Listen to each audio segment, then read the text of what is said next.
Hello and welcome everyone. Thank you for joining us today. This is an Advanced Distributed Learning Initiative technical webinar. We're conducting a series of these, so you will get an invitation in your inbox each quarter with the details of the upcoming webinar. And if you follow the ADL Initiative on social media, we'll be posting the topics there as well. If you know anyone else who would like to be on our distribution list for these webinars, please feel free to have them reach out to us and we can add them to the list. A quick plug before we begin. Did you know that iFest is coming up? iFest is the Innovation, Instruction, and Implementation themed Federal E-Learning Science and Technology Symposium. It's happening August 27th through 29th, and we're going to drop the link to the iFest website in the chat, and you can go there to check out all the details. Today's technical webinar is titled XAPI How-To, Working with the Vocabulary Server and Creating Profiles. Our speaker is Andy Johnson, a Specifications and Standards Manager and seated contractor with the ADL Initiative, who has more than 15 years of professional experience in distributed learning technology. Andy will be speaking for about 45 minutes, and there will be time at the end for him to address your questions. To ask a question, you can click on the Questions panel in the GoToWebinar window and type your question there. Andy will try his best to get to as many questions as possible within the time allotted at the end. This webinar will be recorded and we will distribute a link via email afterwards in case you would like to share it with your colleagues. Without further ado, I'd like to introduce you to our speaker, Andy Johnson. Take it away, Andy.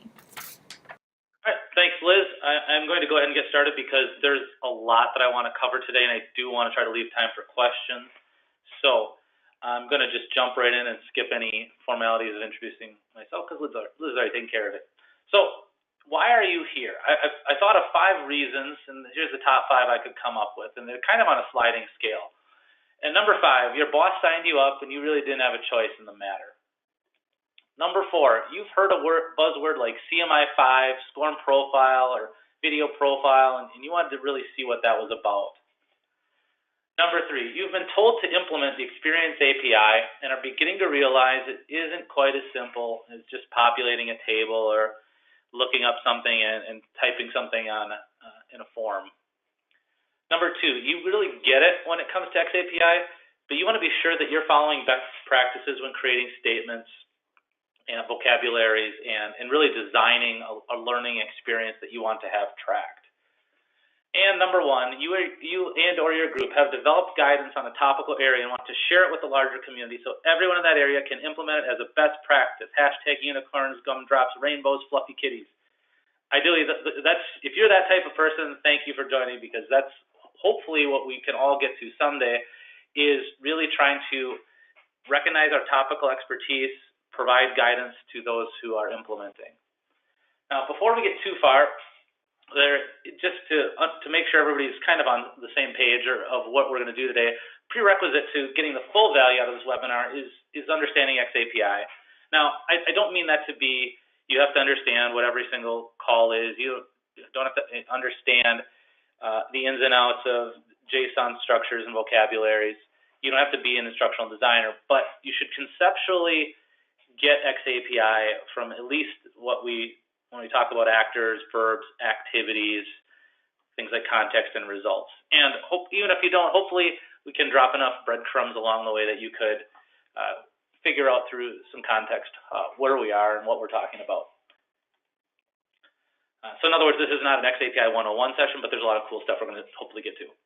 I wanted to start by disambiguating this word that we call profiles. Now, what is a profile? Now, one of the answers that you might get is this less informative answer where someone tells you, when they ask me, how do I do something with XAPI? How do I implement video with XAPI? How do I implement Air Force simulation training with XAPI?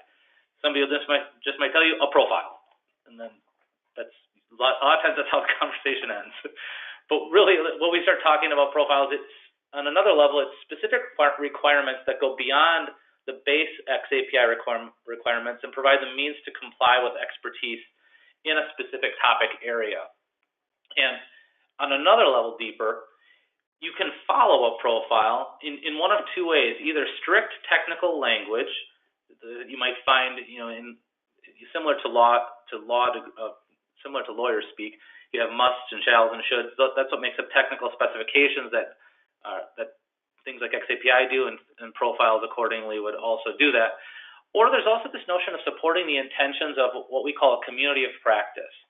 That is, a group of people gets together and decides something important. So this last bullet kind of gets to a pain point that we sometimes see. So let's say there was a medical profile of xAPI, and embedded in it could be such things as do no harm to the patient. That would be a community of practice kind of underlying intention. But it could also have technical things in it, like the way to measure blood pressure is with this specific verb and a value range of Y to Z. And that's strictly technical. So a profile really can hit either of those meanings. And we're going to talk mostly today about the strict technical language because that's what the xAPI profile and profile server and profile specification are about. So no, because I did want to show this webinar live and I wasn't really comfortable with the CMI5, CMI5B's, the GoToWebinar capabilities of recording. I didn't want to do anything live. Also, I've just given too many live demos that didn't work well, so I'm going to have screenshots of everything. You can see the URLs in here though, and I have enough of the screenshots that I can walk you through what we're doing, but I did want to make these slides as clear as possible as well in case the distribution of the recording isn't as good and you want to instead just look at the slides as we went along, or if you got these slides after the webinar. But we're going to talk about today some of the main functions of the vocabulary server, which are browsing, searching, metadata, resources, and then we're going to get together how all this is tied together through linked data. So for reference here, this is the home page of xapi.vocab.pub, and you'll see here that I'll just mention the contact. The contact has how to contact us, and I did want to mention too, part of the reason that I want to show off this capability today is because we're looking for feedback on this. We have some projects and some resource allocation that can make this capability better. So if you see things that if you think of capabilities you'd like to have improved or you find value in this, please let us know because it can go to how we fund the project and the different capabilities we enable in it. So I wanted to start off this, we're just going to browse as the main function of the vocab server. Most of the time you're going to go here, you're going to want to start by browsing because usually what you'll do is you'll show up and you'll think, I'm kind of curious what verbs are out there. I'm kind of curious what activities are out there. Now what you see, if we go down, if we click that browse page, we get into browsing concepts. Now concepts is a new term. If you're only familiar with the xAPI specification, the word concepts doesn't really come up. Now concepts are a term coined for the profile specification because it's grounded in linked data. And those of you familiar with RDF and linked data are going to be familiar with the notion of concepts. In an xAPI context, really when we're talking about concepts, we're talking about verbs, activity types, extensions, really the parts of xAPI that have a specific identifier or IRI that you would want to coin or aka define for other people to use that you would anticipate being in some sort of online vocabulary. So when we say concepts, that's essentially what we're talking about. So if we browse concepts, for example, we can browse all the verbs. On this page, all the verbs are listed, whether it was coined by ADL, another community of practice, and even those that were released prior to 1.0 of xAPI. So if you look here, the verb has that long name, and that is a unique identifier. It also has a title, which can basically be the equivalent of the combination of the short form or display form of the verb, as well as the language it's coined in. Now, it's worth noting that we don't expect that each verb has its own English, Spanish, Chinese translation. We don't want all those different IRIs per language. Rather, the vocabulary server, where it was deployed, or if it provided an English or a language option, would know what to give you back in terms of alternate titles and descriptions. We would want everybody using the same verbs because we would want analytics on those verbs to be consistent regardless of the language used. We wouldn't want to split on those particular verbs simply because of language. So as we continue to browse down, we're going to look for some dupes or duplications. So I've specifically highlighted a section here to look at the completed. As you can see, there's three different verbs that start with completed, in terms of that middle title value. There's one that says completed in ing, another that says completed at ing, another that says completed assignment at ing.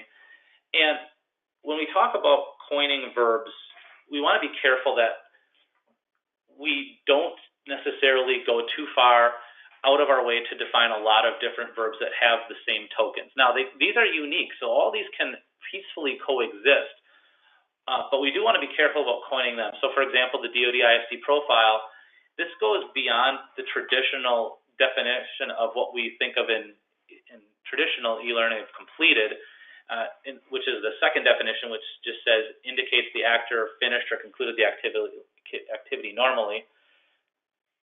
We would anticipate that the completed used above must make sense for that particular community of practice. As you can see in there, they actually have quite a few intentions for that verb. It has a specific KSA extension value, a specific category extension that is expected, and a specific interactivity extension we would expect.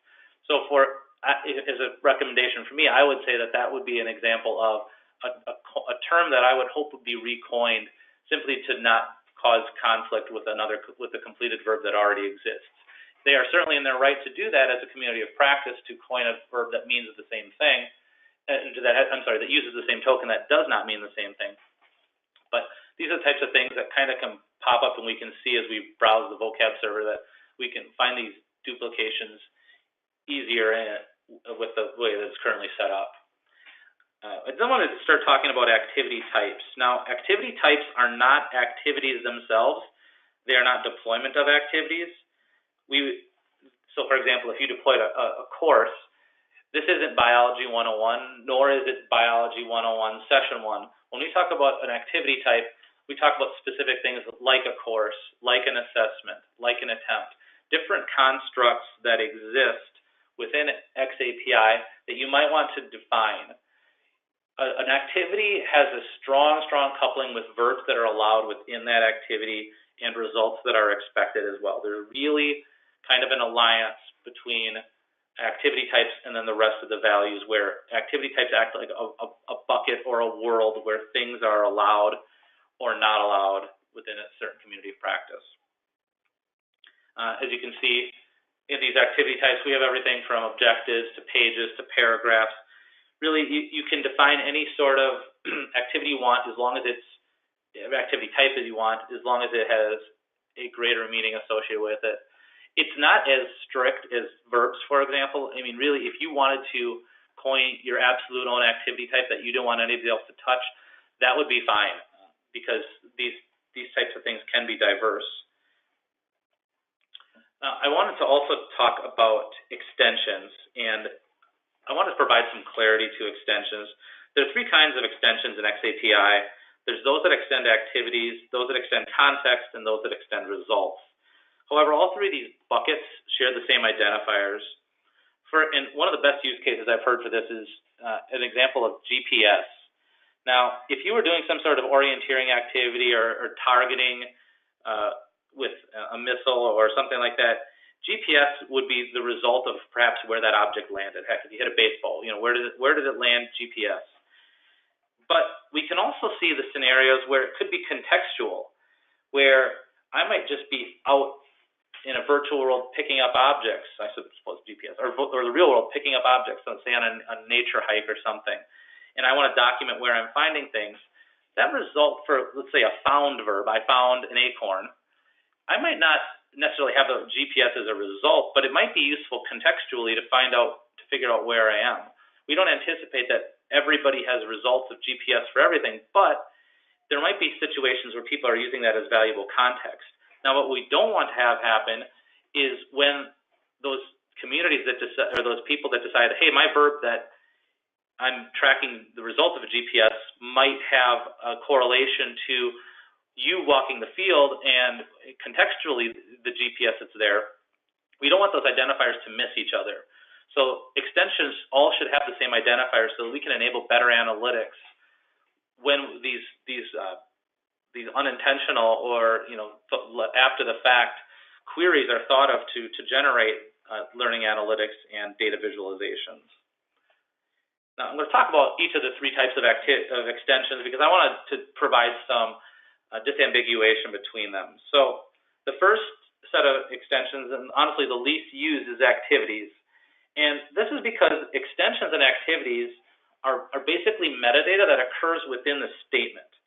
And it's a little bit of a misuse, if you ask me, because the reason to include an activity extension, if you thought about doing that, it means that the xAPI spec really isn't giving you the metadata coverage you're looking for. And it really has the structures to do that because there are two areas of metadata that xAPI provides. And first is the resolution of the activity IRI itself. So when you say I did this in xAPI and this represents some sort of content page or course, at the resolution of that is supposed to be some sort of metadata about that content. There is also a more info link that you can use that is also supposed to resolve to other metadata. So between those two constructs of having metadata in xAPI, the metadata is really supposed to exist independent of the runtime, independent of the event. So needing activity level metadata at the time of the statement occurring is probably not as likely as it should be. Now, the second type of extensions are context extensions, and this is where we really start getting some value added because what they do is they determine the context of the learner or performer in the xAPI statement. Because xAPI is situated in time and around other experiences, there are a lot of different things that activity providers might want to offer other than simply keeping track of time. For example, weather. There's a lot of different outdoor activities that weather might be a strong factor in how you might want to disaggregate data based on the weather. So capturing context such as that might be really important. Maybe time of day. While xAPI has time stamps, it might be useful to capture the fact that whoever's taking the training has actually been awake for 18 hours, for example. They could actually be in a different part of the world. Those types of things might be valuable when you're doing analytics. So to capture that context is really useful. And xAPI doesn't have a lot of context built in, largely for the same reason, I'll get to this, as it doesn't have a lot of result extensions built in, because really xAPI tracks such a diverse amount of data and can track any kind of experience that we can't think of everything, nor do we expect to think of everything. We anticipate that would be handled through extensions.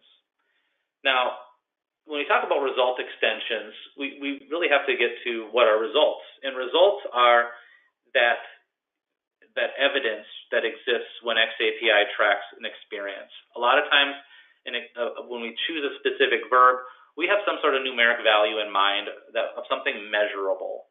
And we want that measurement to be captured in a specific way. And that's where results, which an xAPI has results for traditional learning content, comes in. But it's also where we can coin new terms to track other types of experiences that aren't included in the base xAPI specification, and that would certainly be included in a profile. Next type I want to talk about are the attachment usage types, and I'm just going to be quick with this because not a lot of people use attachments, but really there's logical ties that xAPI has. One example is open badges. So if you wanted to have graphical evidence of what's happened within a statement, then this is what you would want to use. You'd essentially coin an attachment usage type and would implement that in xAPI. Again, not going to spend too much time on this. So now the next section of browsing on the vocab server are browsing these different profiles that exist that have been added to the vocab server. So if we choose CMI5, for example, and if we click it, we're going to get more information about that CMI5 profile. And this contains a lot of valuable information that's all populated through the use of linked data. We'll go into some of these fields later, but the profile specification, which also uses linked data, is really what makes all this possible. And you can see here some of the different things that CMI5 profile adds to the larger xAPI vocabulary. Now, if we click on the documentation link for any of these profiles, we'll get sent off to the project page. Now, these project pages are going to vary by community quite a bit, because communities are free to do what they want and define specifications how they want. So this is the project launch page for CMI 5, and the CMI 5 profile is written with a lot of different rules, but it also has a lot of regular instructional design type of language to it that somebody who's picking up it could understand it and get conceptually what is going on. It's not simply a list of technical requirements. And similarly, if we click the RDF data link, that'll actually send us off to the technical profile page on the xAPI authored profiles part of the GitHub site. And really, this is where the magic happens. We're going to talk more about this later, but each of these profiles adhere to the profile specification, which allows the vocab server to process the information in these compact files and display them in meaningful ways on the vocab server. And it also allows these to be shared among other web services. So really, by editing two small files, you're enabling a lot of web capabilities and sharing for the different vocab entries that exist, enabling some pretty cool stuff to happen with very minor updates to vocabularies. Now, next I wanted to talk about the search function, and this is another capability of the vocab server. And for this demonstration, we're only going to cover this faceted search. If you do know Sparkle, though, I suggest you check this capability out at xapi.vocab.pub. All right, let's put in something for the faceted search. We're going to go back to our old friend completed. Since I know we had already looked at that earlier, we knew that there were 3 verbs that started with completed. So when we search for that, we get a lot. If you do recall, we did have the 3 completed verbs. So where did all this stuff come from? So what ends up happening is currently the search capability does a token search on all aspects of the xAPI profile from a technical standpoint, looks through all the titles, descriptions, and all their metadata. And this means that names, patterns, description text are all thrown through, but it doesn't pick up everything, and we can tell this are kind of neat results. It's not categorized very well. And what this gets to is the real difference between human and machine readable and intentions of apps for humans and machines. So for example, this idea of a named graph, this is awesome for machines to look at and create greater meaning out of, but it's hard for humans. So really, it's an interesting paradigm of which to choose and what to do with it. So let's try to narrow our search results. I'll try to search for completed and verb, and we didn't get any results. As you can see, we still have a lot of work to do to make this search capability more useful to a human, but as we get more information in, we can make these more searchable for humans. Part of the reason is that, part of the reason this capability is machine focused is because that aspect is so easy in terms of having to do updates in software development. It's much easier to use these existing constructs like RDF, SCOF, and OWL to make web applications that are machine readable. The human readable part, where you start getting into fuzzy searches, gets a little trickier. All right, so we're going to do this one more shot, and we're going to do completed, complete instead of completed. What do you guys think? 0, less than 25, 25 exactly? How many are we going to get? And the answer is 2. And this kind of drives home the point of fuzzy search versus graph search.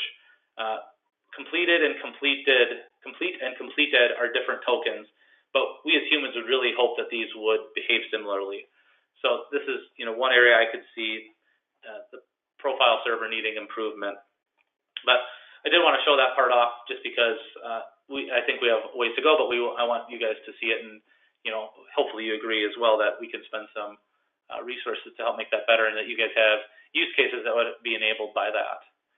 All right, so if we end up clicking into any of these entries, we get metadata, which is really good because this is what we anticipate would happen with machine learning, that you could go out and the different fields that are populated, that are shown in those files, can all trickle down, and any of these are all linked. When we talk about linked data, you can click on any of these links and essentially dive down into it. So here's this accomplished verb, and if we click verb, we can look at all the RDF verbs that exist. or all the RDF types of verb that exist.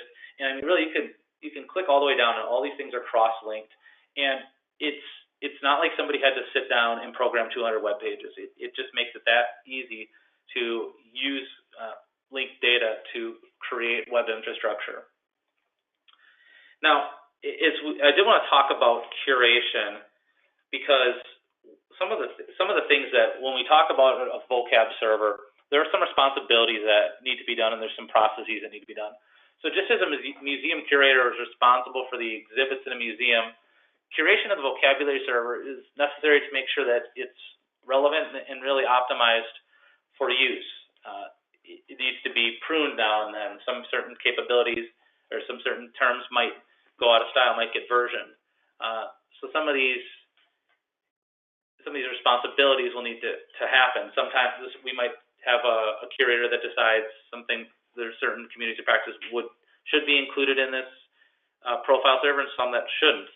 I can't really think of a good reason not to, but similarly to how curation of museums done, there are certain things that you would want to have people see, and some things that might be highlighted more than others, and they need to understand when things get deprecated or if things become incorrect. Those types of things need to get pruned out. Curation adds value to the vocabulary terms, and as we've seen with some of the functionality of the vocab server, there are some great benefits in some areas, while others still need to have work to be done. Curation really enables a high-level view of those types of services provided, and to make sure that things like interfaces, programming methods, and web services are all current and valuable. And the other side of this is governance. So when we talk about governance in digital vocabularies, we're talking about the collective management of the entire capability, and that is all xapi vocab. And when we talk about governance, it's really a process that provides roles and responsibilities, as well as rules for the collective benefit. xapi is a community-driven effort, and we would want to have the largest possible collective benefit for that community. So then that biggest question becomes, who is in charge? Now, while ADL has stood up this vocabulary server, are we the logical curators of all the xapi vocabulary terms? Is that something that's handed off to individual communities of practice? And how does that work? Because really, governance includes access to these curation responsibilities. And this can be a challenge, because if there's too few curators, it could cause a slow curation process. Similarly, if there's a lot of bureaucracy behind it, it can also slow things down. However, if it's a little more fast and loose with multiple curators, there could be more duplicates. There could be things coined that might not be necessarily for the betterment of everybody, and we could end up having poor design choices sneaking through. So it's kind of a double-edged sword, in two sides of the coin, that you've got to pick one of them or somewhere down the middle. And ADL is looking to determine what the governance should be too. So another area we'd like your feedback in is, what are your expectations for curation responsibilities and governance of xapi, not necessarily just the profile server, but xapi vocabulary as a whole? So those are the types of questions we have, and hoping to get your feedback on. So now I want to kind of switch gears. Now that we've talked about governance and curation, I want to start talking about, how do we create a profile?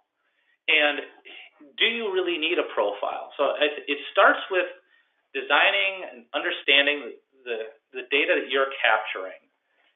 And I think that starts with the outcomes that you're trying to determine. If you have content that's out there and it has a purpose, you've likely already determined the outcome.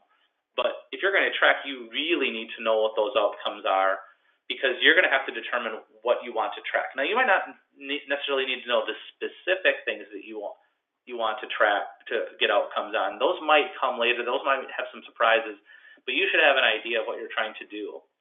And then as we start drilling down, we need to look at, what is the underlying conceptual behavior we're looking for.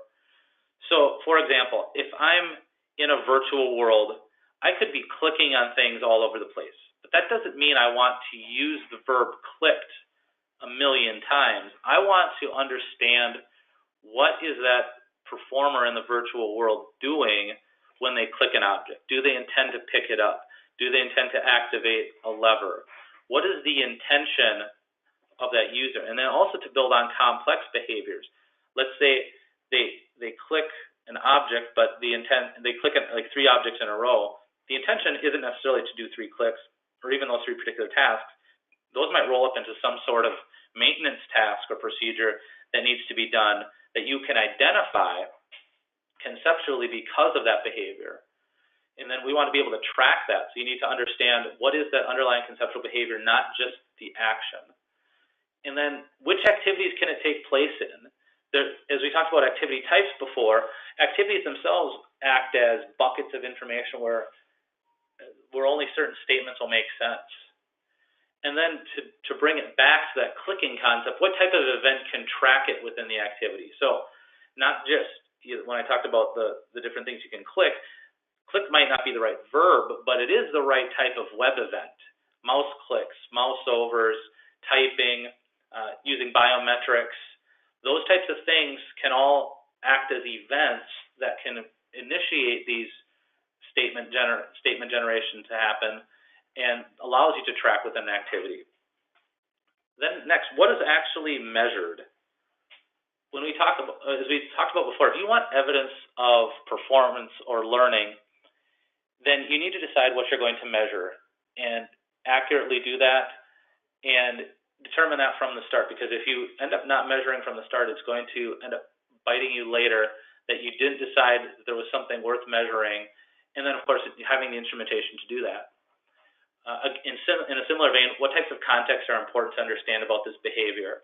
And that's probably the hardest thing to do, is to think of what context is relevant to what's going on, because that's where you really need to dig in deep to what is going on in the entire environment of learning or training that you can pull in. And then again, how can I retrieve this data? Mostly that goes back to context. If I do recognize a context is important, how do I determine what that is? What does that look like? How can I retrieve that data? And then finally, once we start getting that data, what are some of the questions we can answer with it? What are some interesting ways we can correlate it together? Because we're going to be able to, because of the nature of xAPI, it's pretty easy to create data visualizations, but it's still hard to design data analytics to get at specific outcomes that you might be looking for and specific research questions you might want to have answered. So let's say you've decided now that you've designed your solution, at least in terms of terms. Now you want to figure out, does an xAPI solution already exist, or what do I need to do to make this xAPI viable? So first you want to look for terms or profiles on the vocab server and follow the breadcrumbs to a community of practice. As we showed before, you could scroll down, browse through the verbs, realize there's something you might be able to use, and then follow it back and see if it makes sense. Do you trust that community of practice? Did they implement it in the same way that you want to use it? Look at the entire profile. Does the entire profile have benefits? Maybe it's a good place for you to start, before you start coining all your own terms, to look and see how many of them make sense. Now, if you aren't finding what you're looking for, it might be in your best interest to create a new vocabulary term or an entire profile. You can use multiple profiles. So let's say there was just one part of a profile you didn't want to use, and instead you wanted to coin your own term. Most profiles are extensible in that they are only going to look for specific terms in them and then not really care too much about what else you might use. So you might just have to coin your own terms. And then participating in xAPI groups to see if it's something that could have broader use in the community, or if it's just your own solution. Maybe you can get that profile to adopt your idea. And then recognize that some terms within profiles have strict rules, and then you can actually loosen or create couplings with result and context. So you might, what I'm saying with this is you might like a certain verb. It might make sense for you to use it, for example, completed, but you might want to add in additional results or context. For example, the video community of practice has talked about this, where their definition of completed is they watch the entire video. Now, the useful context to that might be how long was the video. If I'm talking about completion, that might be something that's useful to capture. So as a part of that profile, if you were to essentially tag that profile video with a context category, there would be an expectation that you would follow not only the regular verb rules, but also those introduced by that community of practice. Now, if you do decide to create your own term, I want to talk about how do you coin that term. Now, IRI design is really important for reuse. And a best practice for IRIs is to use a persistent resolution service. The xAPI community is using the W3Cs service, the w3id.org service for this purpose. And that's why all IRIs in xAPI, I feel like, should begin with the w3id.org domain. Now, you'll notice that some older IRIs were generated before the community established this best practice. And I'll talk about that in just a little bit, but I did want to make sure that that is brought up. That the reason for that is basically we don't want duplications in analytics. So we're not going to recoin completed and then see early adopters, authoring tools, things like that have conflicts with completed. Let's see here. I think. And remember that all extensions are created equally in terms of if you do coin an extension, even though some of them in the ADL vocabulary do, and which might need to be curated down or etc. Keep extensions generic because they might be used cross community practice. And when you're coining a term, make sure that it is quite different from what exists. Basically, even though the IRIs are human readable, they're intended to be unique and represent a concept, not necessarily a token. So, for example, as we saw earlier, there were multiple completeds, but they meant different things.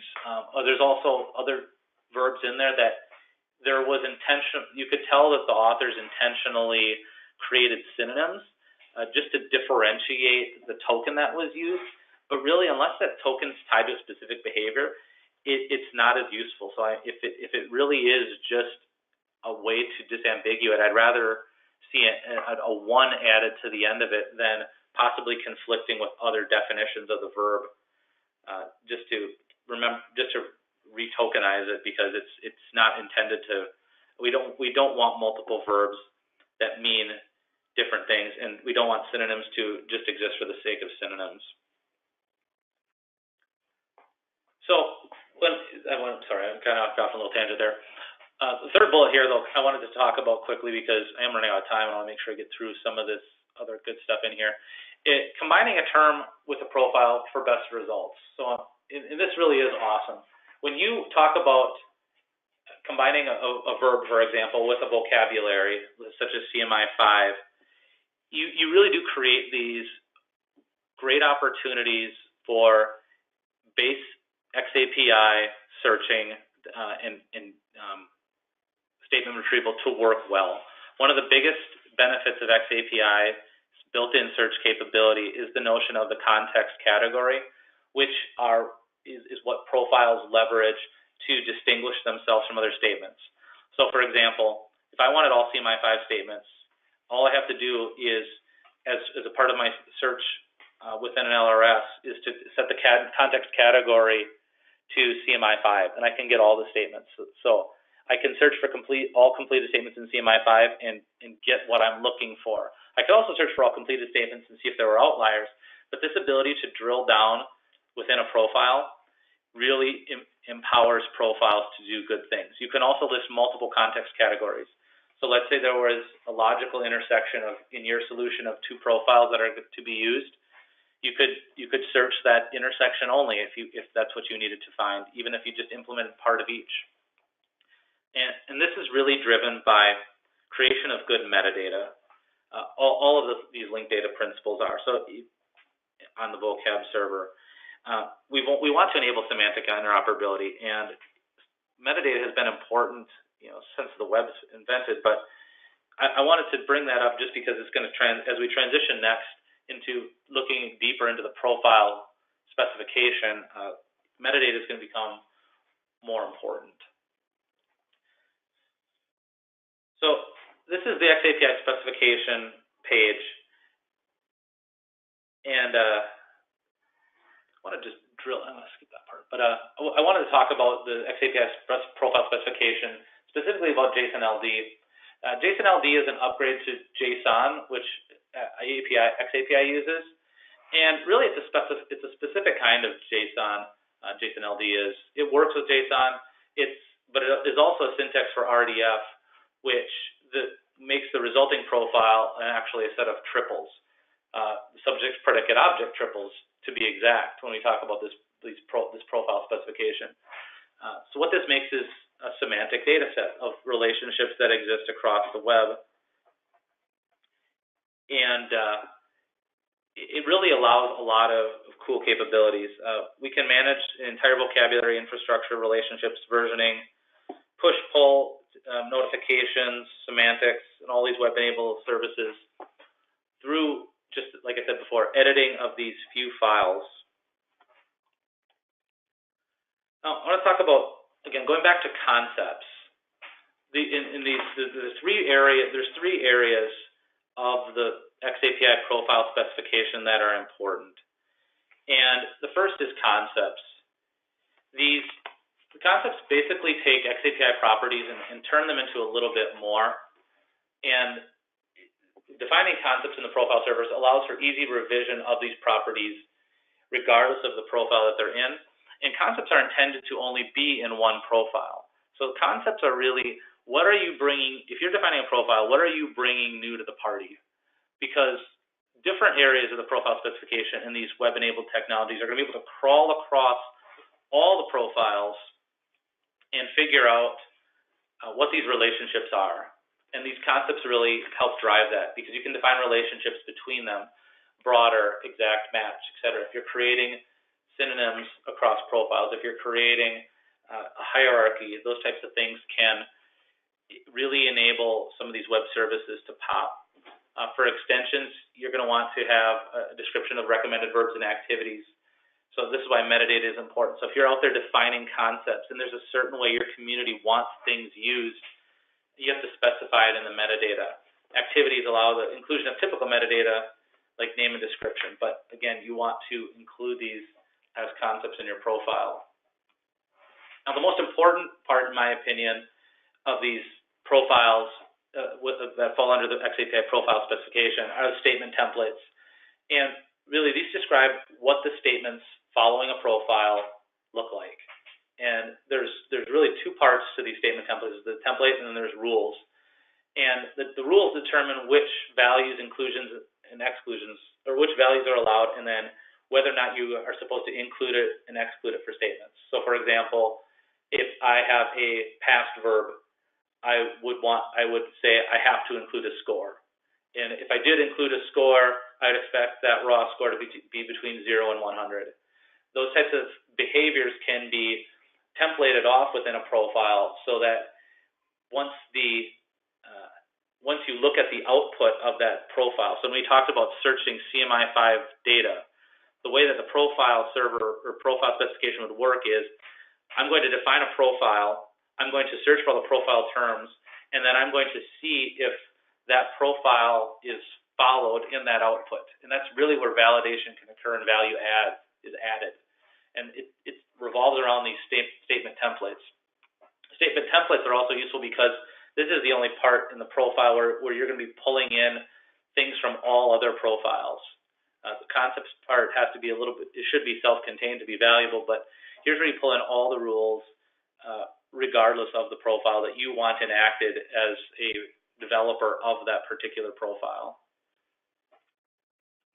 Basically, you could say all failed, so as I said in the bottom bullet gets to all failed CMI5 statements in a quiz must have a score. You can make rules that are specific as that, and it's very valuable to do so. And then finally, I want to talk about the third part of these profiles are patterns. And patterns basically are groups of statements that match templates, and then they have to be ordered in certain ways. So for example, a pattern in a video profile might start with a statement about playing the video, and then you would anticipate that there are statements after that about pausing, skipping, stopping, playing again. you would anticipate there's a specific order that those statements occur in, and you would want that process managed. You can have gaps. You don't have to. So the idea of patterns and gaps is you can acknowledge that you might not know every statement that's happening, but you would anticipate a certain order occurs, that this has to be before that, initialized has to be before terminated. I mean, that's an easy SCORM type example. And again, remember that you can use these statement templates across profiles. So you can, even within patterns, you can reference other statement templates to really enable a reuse of these profiles, and that essentially will drive web applications to do more. So, what's the big deal about all this? Because as I said before, we can enable a lot by just editing these few files on these authored profiles. We can enable, like I said, vocabulary, infrastructure, different relationships. We can do versioning easily. We can have notifications when something gets updated. We manage semantic interoperability, and not to mention the number of web services. And there are active web services that are able to pull this and do things on their own sites. Authoring tools, for example, could pull this in and not necessarily have to have a software update to simply work. They could go out and look at the profiles that exist online. So there's a lot of power here. So, and as I'll show you this, we'll go down to level into the video profile.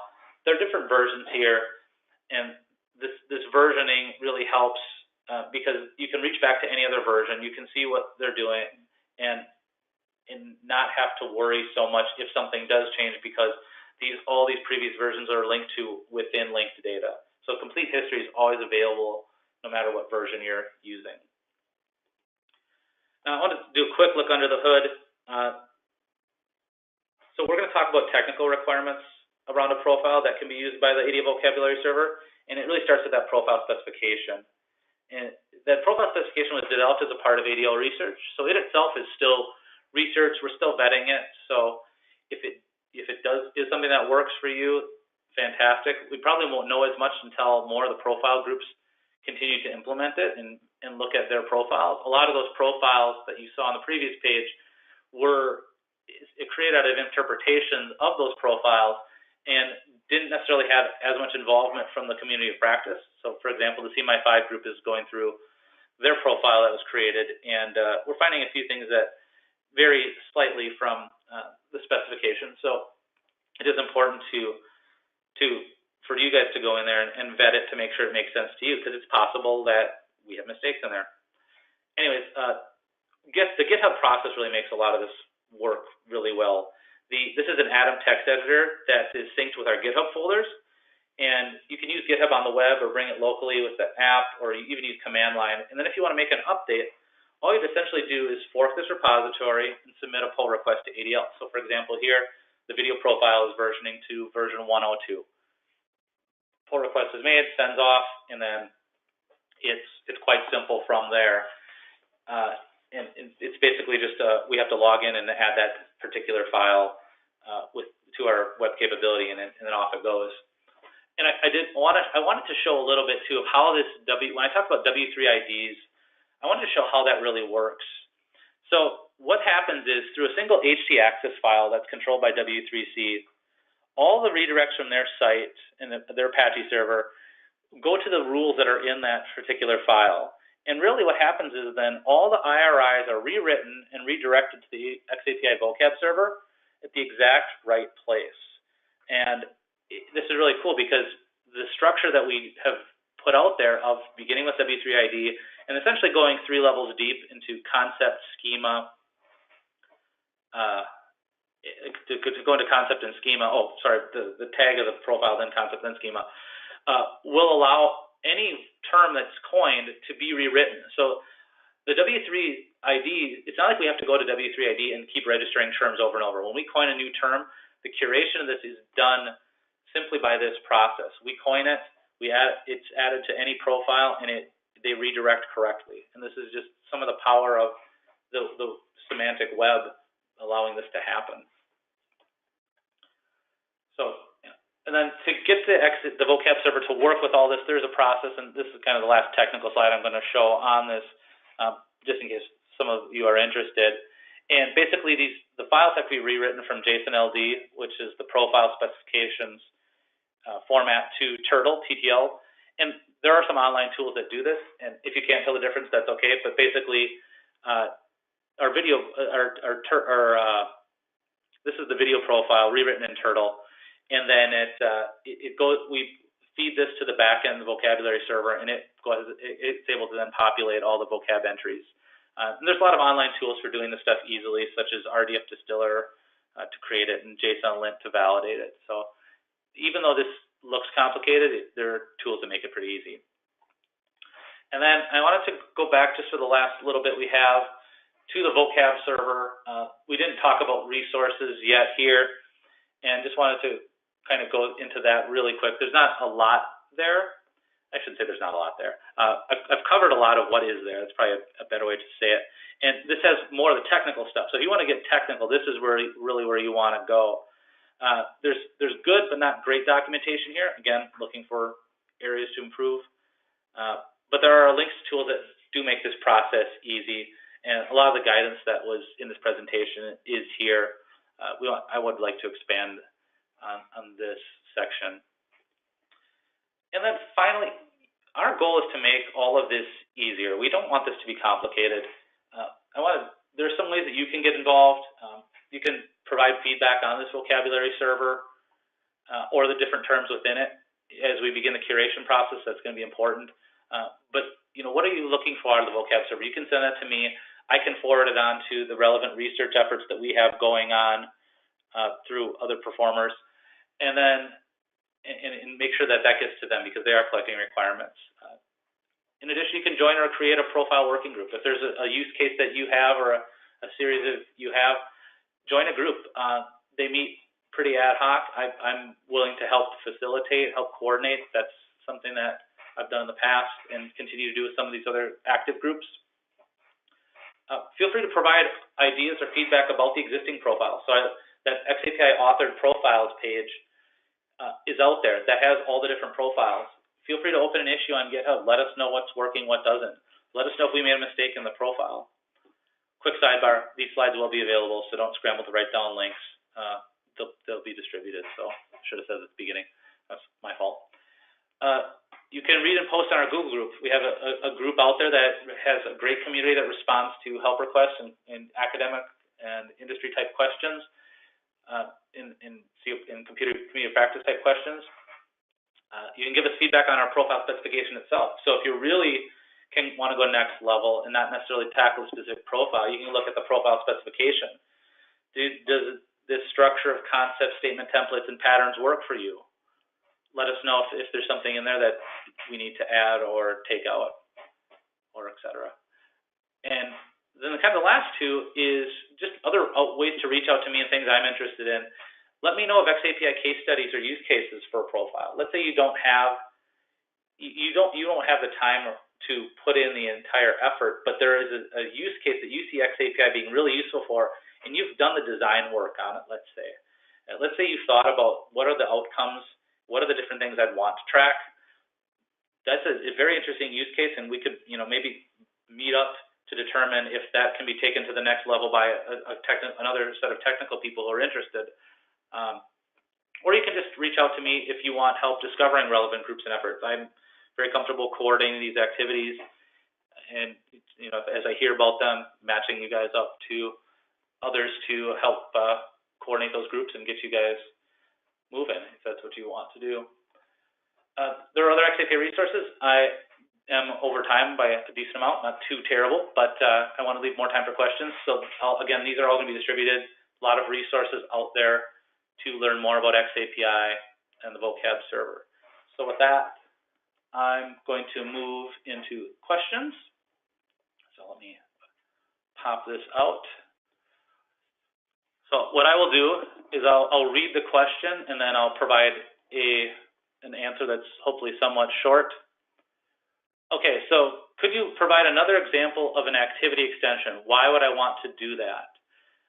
So again, activity extensions I don't think are overly useful, and because I feel that metadata should be captured within the the external parts of statements. However, the use case I can see for it is, let's say you only have statements, you know that you're going to be offline and you're not going to get resolution to those links. You might need to put that metadata in the statements because that solution is self-contained and can't get on the web. That would probably be the best use case for it, in which case you would just, again, capture your traditional types of metadata, title, description, keywords, but because metadata is customizable and extensible, there might be something there you want to capture for your specific use case. Next question. Are the profiles on the server maintained by the corresponding communities of practice? They are in a way. They're not technically maintained. Basically what's been happening, it's been Jason Haig behind the scenes for the most part. He's still very involved with curation of this, the vocab server. So really he's been educating some of our staff on how to do this process. But basically the profile group works to define the technical requirements. If they're able to, they translate those into the profile specification, and then from there, ADL staff takes over, and essentially if that profile version's up, then we move it. And basically now, at this point, when we talk about semantic web changes, any changes to an established profile will result in a dot version. And that's not a big deal because of RDF and being able to link across these versions. Next question, how do we add a verb to the verb lists?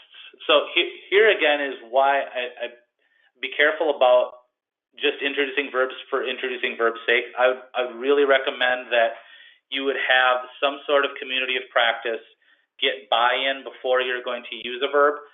Simply thinking it's a good idea and introducing it is going to, in my opinion, introduce a lot of confusion and honestly bloat to what's going on out there. I think that solutions should be holistic or at least modifying of existing solutions. So I would say don't just add a verb, define a use case, or if you have a use case that's almost being met, engage in a community of practice and see if extending their profile to add your verb makes sense.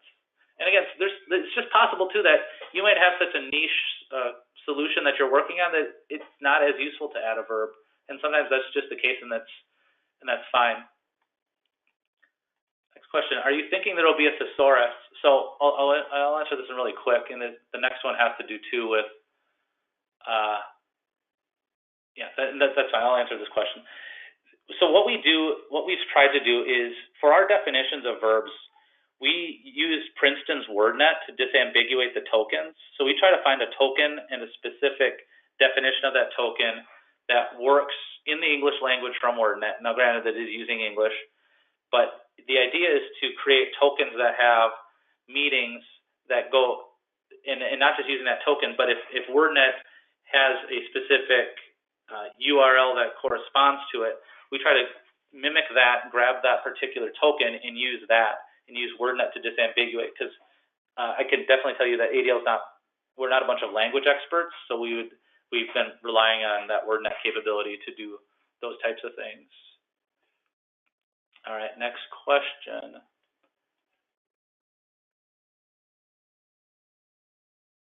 All right, this gets to a larger point, so I'll say this. I'll read this one. The SCORM profile does not match the xAPI used in popular e-learning authoring tools. For example, the verb answered is used in popular tools, but the SCORM profile uses responded as the verb. Do you know if anyone is working to unite the common practice with the SCORM profile? So I don't think anyone is working to do that, but I'll say the use of the SCORM profile is for those who have specifically implemented SCORM, and you need an exact mapping of what you've done to SCORM. I would highly recommend, if you don't need to do exactly what SCORM does, essentially like sequencing and those types of kind of some of the weird behaviors of how should I say this? SCORM just has some weird session rules, and when you've moved from a state-based tracking system like SCORM has, where something can be past completed, or completion true, completion false, completion true, completion false, and wherever it's left is the last state, versus xAPI, which is a time-enabled and log-based tracking system where really you have an entire activity, there are some funky things that happen, and the SCORM profile exists to capture those. I'd highly recommend using the CMI5 profile if you have the ability to do so and want to do SCORM-like things, but in a way that a community has thought about how e-learning has changed and what parts of SCORM worked and didn't work, and not being tied to the funky, there's just a few funky things in SCORM that don't work quite right, and I think that responded verb is probably one of them. And again, it gets to why we have problems with synonyms, because I think answered and responded were used in that way, and now as a result, you likely have to query for both. So I think that let's try to minimize the damage with that and make sure our vocabularies are controlled. Interesting question. Will the Microsoft purchase of GitHub affect you? Are you planning to move to something else? I think we're good with it for now. If they drastically change things, then we might have to. Here's session feedback. So one for Liz. In future GoToMeeting sessions, could you allow all comments to be visible? It's fun to see others' questions sometimes. We'll have to think about that. I can't give you an answer for that. That's their department. Next question, is there a standard template for a use case that works well with defining a profile? I would say probably not, because I think profiles are so unique that if you wanted to use what others are using, you can, but really it starts with defining those behaviors, defining different conceptual things that are going on, and then mapping that all the way down to what are the actual events I can use to track them. I think from there, you can start to answer questions. The main thing you want to do is get programmers and ISDs speaking the same language, using this notion of actor verb object. Next question, when creating a profile, should we pick from existing list of verbs? What happens when those verb definitions are updated and no longer match our meaning? So the verb definitions really shouldn't be updated, so I don't think you have to worry about that so much. And again, you're looking for a close conceptual match of what's going on. Even if it were to change, there will have already likely been enough of inertia of use in the community that it will have taken on that previous meaning, maybe in addition to the new one. So I wouldn't worry about that.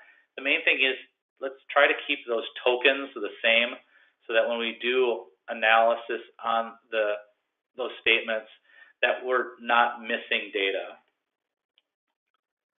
All right, slightly off topic, but would like to know ADL intention toward requiring collection of CMI5 interaction data for distance learning. Yeah, that I'm not sure.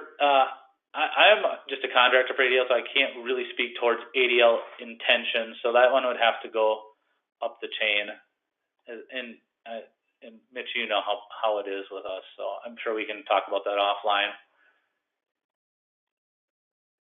All right, next question. What governance exists in coordinating common use or verbs?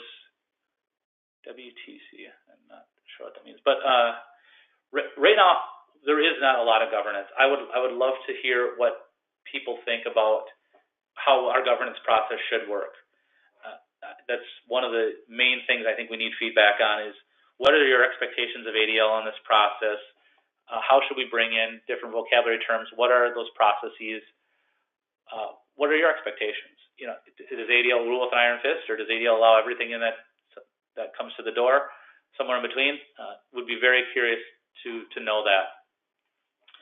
Next question. For those of us who definitely do need to make a whole new profile over and above the groups that are currently working on it, is there any initiative we could do that create more of a workflow that would manage the whole process? That is an umbrella tool to take us through the process I outlined today, present the process schematically, and invoke the helpful tools you mentioned at the appropriate points. I would say that you could have multiple webinars simply on designing XAPI and XAPI profiles. In this, we've hinted at that a little bit today, but there are some efforts that are going on in the XAPI Icicle group that are hopefully going to be able to make profiles more usable, more streamlined, and introduce how you really move from start to finish in creating one with more guidance. And that's the end of the questions. So again, thanks so much, everybody, for coming.